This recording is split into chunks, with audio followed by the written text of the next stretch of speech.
ভাইরে ভাই, আমিও মানছি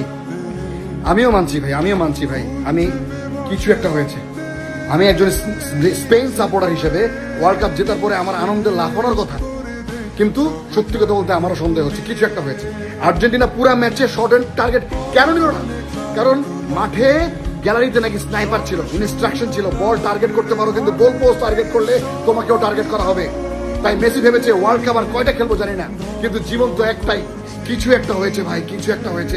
ম্যাচের আগে আর্জেন্টিনার ড্রেসিং রুমে কি হয়েছিল?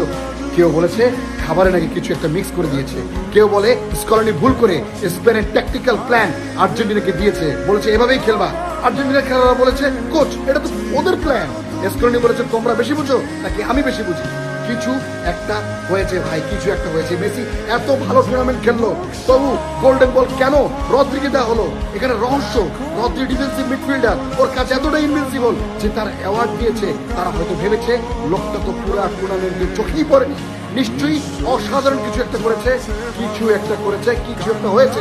নিকো উইলিয়ামসন হেডার করতে গেল, মরেনা তাকে ব্লক না করে তাকে জায়গা করে দিল।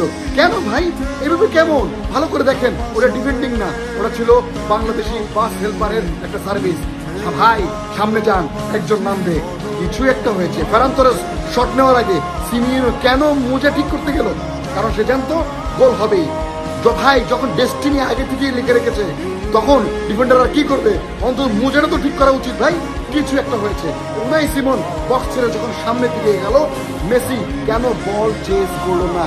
কারণ মেসি দূর থেকে উনাইকে দেখে ভেবেছে গোলকিপার এত সামনে কেন, এটা নিশ্চয়ই একটা ট্র্যাপ।